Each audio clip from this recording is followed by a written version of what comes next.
that are also at the top of their class. But in addition to putting the students together, we had them interface with some of the icons of business, some of the people that we would love to visit ourselves. We've had presenters in the past, such as Norma Beasley, which y'all may recognize, kind of a local name. She owns Safeco Title.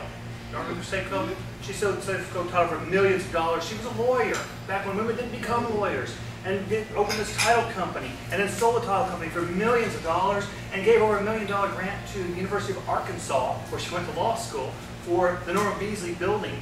She's got that great history and story, and she shared it one-on-one with these students at Camp Enterprise. We had Ed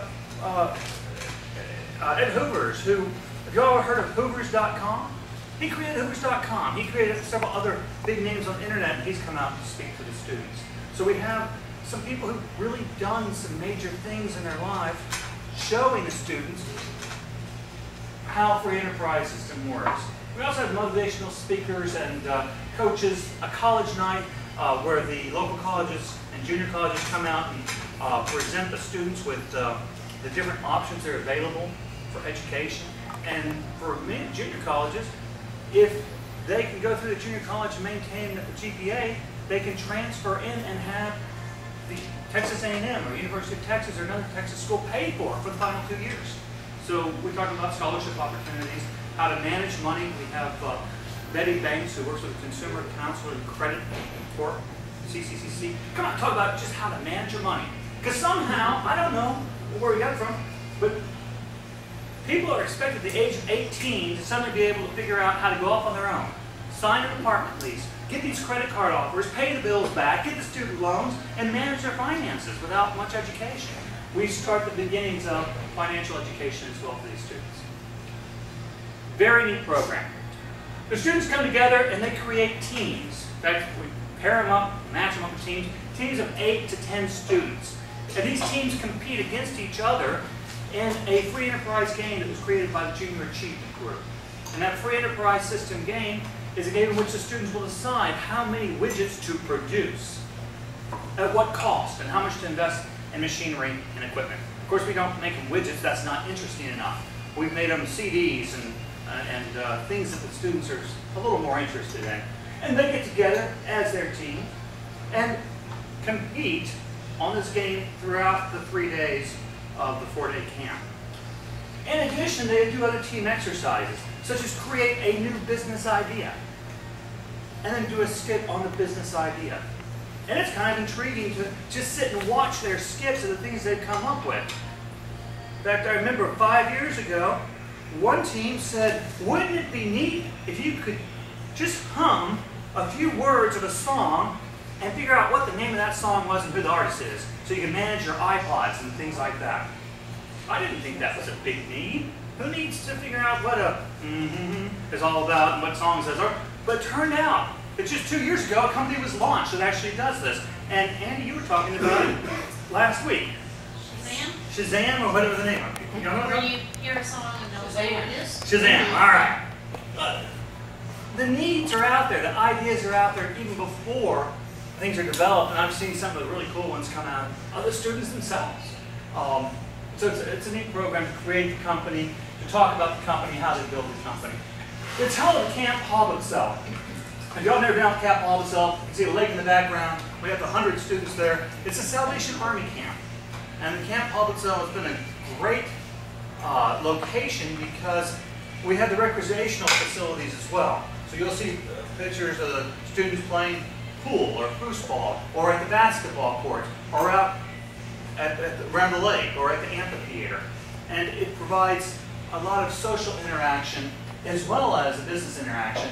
And here they are doing their presentations on different companies. And the energy that they get fired up with to do, and the excitement, is powerful. Rotary Dallas started keeping track of what happens to these students later on in their lives. And I think it's interesting, a number of them that actually go off and do well in their other endeavors. And for being focused on free enterprise and business, it's interesting the number of people we work with who ended up going into the medical profession.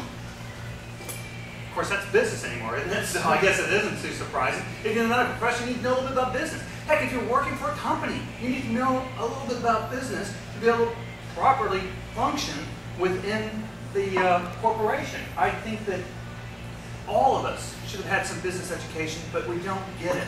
We don't get it in high school. We don't get it in college unless you try. And even if you get it in college, it's economics. It's not the real applied. How do you manage your finances? How do you manage yourself and your career in business?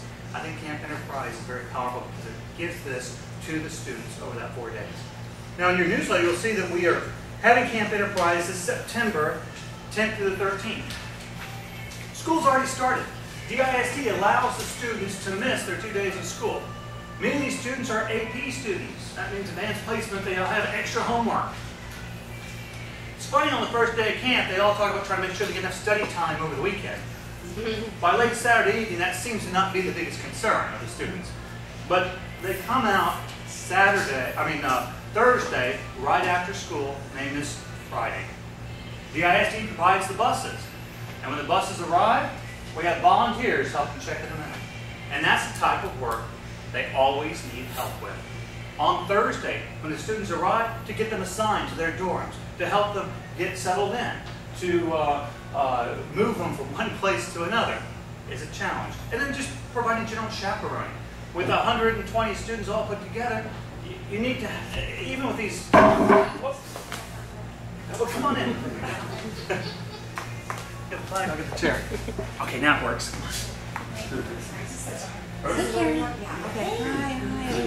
We were warned sorry, you that's to great. come I'm in. late. We didn't know you'd That's bust through fine, like that's that. Glad you made it.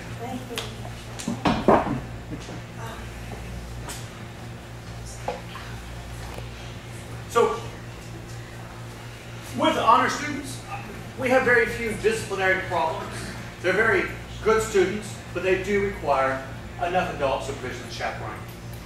And we need help with that. We also need team leaders. Over the 3 days, each of these teams, you see the pictures of the, oh, here was going, dates to go. Can't find a date for the senior prom? Call dates to go.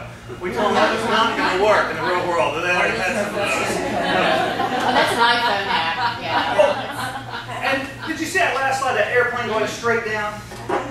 Jan Comer, who is a gentleman in Dallas who's well known in the semiconductor area, had a firm that once again he sold for God knows how much, but he likes to play with airplanes.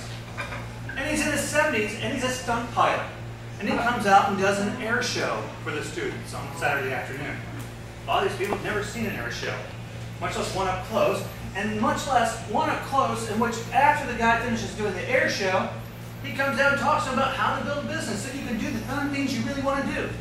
And his thing he wanted to do was fly the fastest, fanciest airplanes put together. And being as a sponsor, he's been able to do that during his life because he found a way to plug into the system. So we need volunteers to run the computers as they compete in the games.